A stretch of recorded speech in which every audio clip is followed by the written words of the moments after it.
Thanks for staying with us. So before we go into our gist, we have a very special guest with us. She's a serial entrepreneur, philanthropist with several charities that center around education, human capital development, and healthcare. She owns the only free maternity clinic in Kogi State, which provides free maternity and child nutrition services to all. Welcome with us, Princess Zara Mustapha Audu. Hello. Good morning. Good morning. Hello, good morning. Yes, good to have you on the show. We're so excited to hear from you. So tell us about this maternity care that is free for people in Kogi State. How did you come about this, to start this project? Okay, that's a bit of a sad story, something I don't share too much, but I have 3 kids. So when I was about to have my 4th baby, I had a stillbirth. So I had done everything right. I was in America. I had the best health care, and I thought I had taken care of myself to the best of my ability. And then, you know, lo and behold, 1 week before my delivery date, my husband comes in. I go into the hospital to do a check, and, you know, the first doctor comes in, and they're doing the scan, and then she looks weird. And then the second one comes in, and the third one comes in, and then I knew, wow, there's a problem, because obviously I've had 3 kids before now, so I know this is not normal. And they won't say anything to me. So like 30 minutes later, my main gynecologist comes in, because they wanted her to give me the news herself. And she said to me, well, we need to go into an emergency surgery because, you know, the baby, there's no heartbeat. So I have to go home, get ready, come back to hospital. And I had this. And for me, I needed a way to sort of like keep the memory of my daughter going. So I decided to open a free maternity clinic, because obviously a lot of women do not even have access to the kind of healthcare I had, and still they have to go through stuff like that. So this was a way of keeping her memory going, and also ensuring that more children are brought into the world safely. Right. So that's basically the story behind that. Yeah. That's very laudable, Princess. God bless you for this. But how are you able to sustain it in Kogi State, knowing that the maternity will require a lot of funds?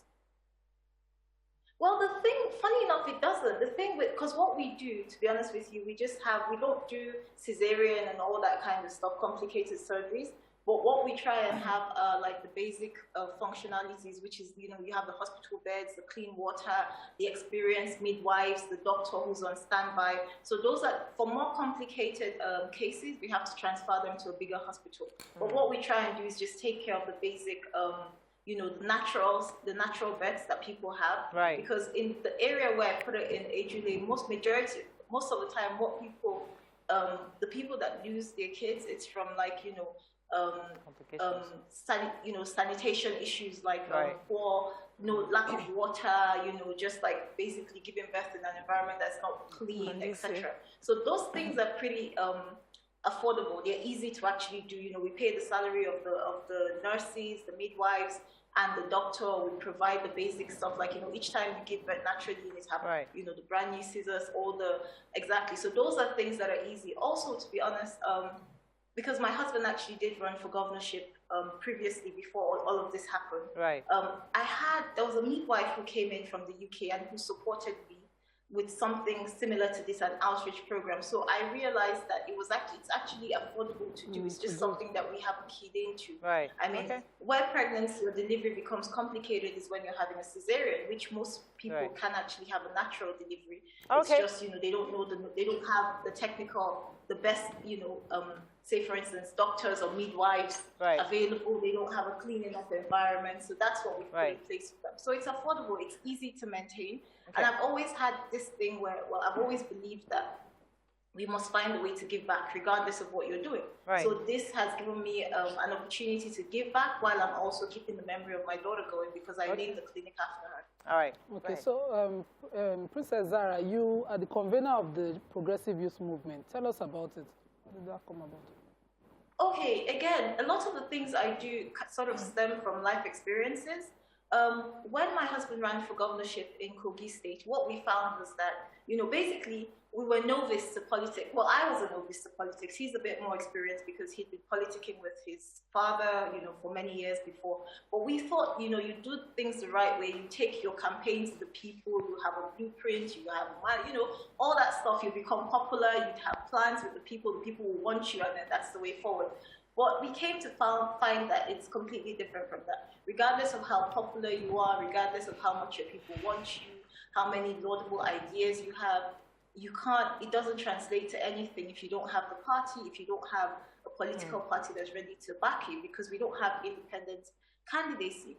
Then when you come to the political party, you find that how many factors play a role, starting with godfatherism, the cost of actually even partaking in being part of a big party, how expensive it is to buy nomination forms, how expensive it is to convince delegates within that political party that you're the preferred, option, so you become the candidate. So basically, after, he ran in 2019, we did all of that, we did the campaign, we went we purchased the forms, as expensive as it was, about 22.5 million or whatever, we did all of that. And because the party knew how strong he was on ground, right, and they wanted the incumbent governor to come back, they refused to have him in the primaries because they thought it would cause a lot of rancor, right? So he was screened out the first time. We went on all the channels, including TVC, AIT, etc., made a lot of, political noise, and there was an appeal. The appeal, he was put back in by the, the appeal judges, if that's what they're called, but the people who were put to assess the appeal. He was put back in, and the night before the primaries, about 3 a.m. at night, the then party chairman, Comrade Oshomole, said to his secretary, who actually informed us, that, listen, there's no way we're putting this boy in, he's going to be a problem for us, right? Because according to them, it's not his time, it's turned by turn. So that led you, he's not going to play by the rules. Is that what led you to start the movement? The whole experience that happened with the campaign? No, it wasn't. We obviously, afterwards, it's a long thing. So that was 2019. The movement actually started towards the end of 2020 into the beginning of 2021, simply because I realized that how, even though majority of our political parties are made up of young people, we don't have a say. We don't have a seat at the table within the parties. We don't, they use us when it's time to, for thuggery, for election rigging, for all the bad vices, but we're not allowed to express ourselves in the positive light. Those of us who feel that we have something to offer are kept in the background. So I decided it was imperative for young people to come together and speak with one voice. It was imperative for us to leave our personal political ambitions, but actually fight for one cause. For once, let's fight for youthful inclusion in governance, and that's what the Progressive Youth Movement is about. Great. Well, let me go on a quick break. When we come back, we continue this conversation with you. Stay with us. We'll be right back.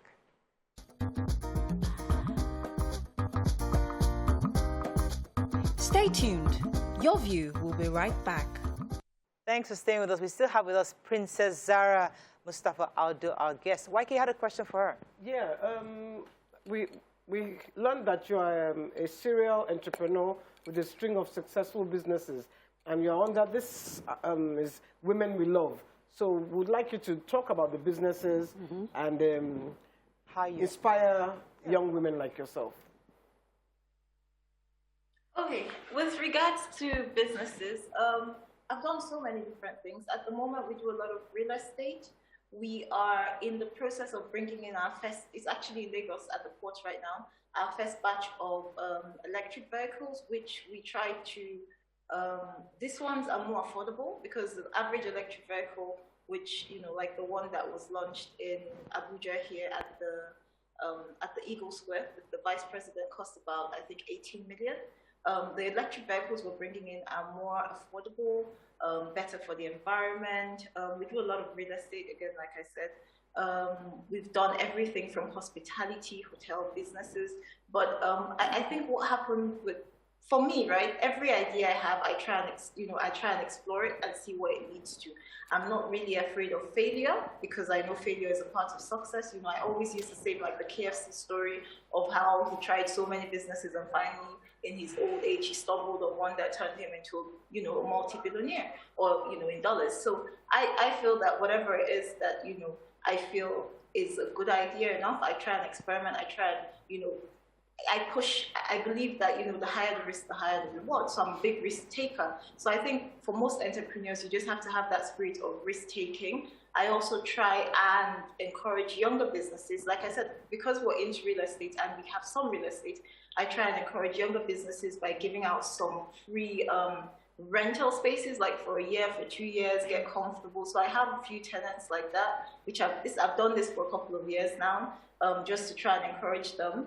And in fact, funny enough, a couple of those people who we've tried to encourage are also in the media, like, you know, have smaller TV, or I don't know if to call them TV because most of them are like airing on YouTube or online, but have like smaller online stations and stuff. So we try and see how we can support, you know, other young people in business. For me at the moment, I think the most critical thing for Nigerians to look at as young people is try and get involved in politics. Because as a business person, right, my business has suffered a lot, you know, due to for lack of words, bad governance, you know. The environment, whether you like it, the political environment affects whatever you do, you know, with the exchange rates constantly, you know, skyrocketing. If you're doing any business, that means you're bringing goods into Nigeria, you're going to suffer for it. When we started designing the electric cars about 2 years ago, initially we thought we would sell a car at like 1.5 million naira. Based on the exchange rates today, we're looking at selling at like 4.5, and that also defeats the purpose of what the business was for, because it was modeled at bringing in affordable, you know, eco-friendly cars. But now that defeats the purpose, because 5 million for any individual is a lot of money. So these are the kind of challenges that you face, which is important, why it's very critical for us as young people to get involved in politics. And, you know, I was watching your show earlier and you mentioned about Charles Soludo and what he's trying to do in Anambra and trying to improve the economy, etc. We need to start putting round holes in, you know, round pegs in round holes. Basically, we need to, and the only way to do this is for the quality of people who present themselves in 2023 to be improved. If we don't improve this quality of people, we're going to recycle the same crop of leaders and we will get a worse results than we have right now. Fantastic. All right, so as we wrap up with you, I would like to ask about your challenges. I mean, as a young woman, beautiful, attractive, married to a governorship candidate, there's a lot of, women go through a lot of various challenges within their work, family. How was it managing everything together to achieve this success? Honestly, I don't really, you know, I think for everybody, I believe you guys all in there are quite successful, but as a woman, you'd find that even, especially as a young woman, you still feel that I don't see myself as this great success. I still feel that it's a work in progress. I feel that sometimes there are areas that suffer, but I try and prioritize. I have 3 kids, so my husband, my children are priority. At the moment, I have this pet project. It's not really a pet project, but I have this thing that I kind of feel that this is what I was destined to do. This is the only thing so far that has given me true, like, fulfillment. It's not making me any money whatsoever. In fact, it's like it's a never-ending hole. We're pumping so much money into it, but I feel like we are deliberately trying to identify and help younger politicians grow. And I feel this is us leaving a real legacy, because everything else goes. Finances, people die and you lose everything. You know, you take nothing with you but your name, what you've done, the mark, the mark you've left in other people's lives. So this is my cause. This is where I'm at the moment, trying to impact. So I'm going to use every media opportunity to spread the word, spread the gospel. We want to support as many young people in politics. So please join the movement. The Progressive Youth Movement is for every young person. Yes, we are APC inclined because you must belong to a political party. But even within the APC, we are seen as the black sheep of the, I'm seen as the black sheep of the family.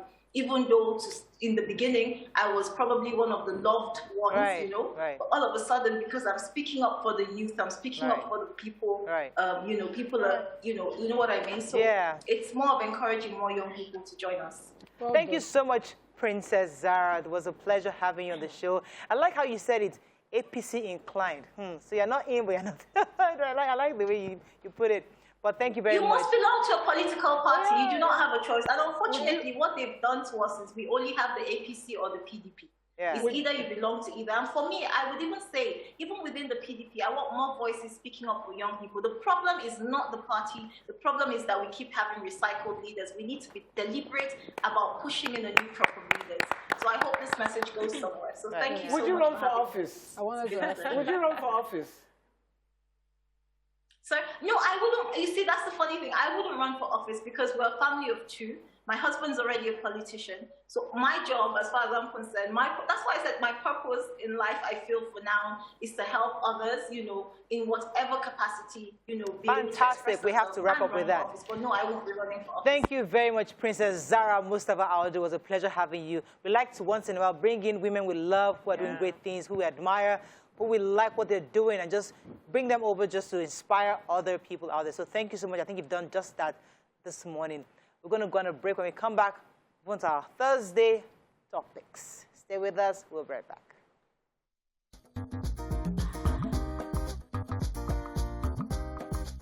Stay tuned.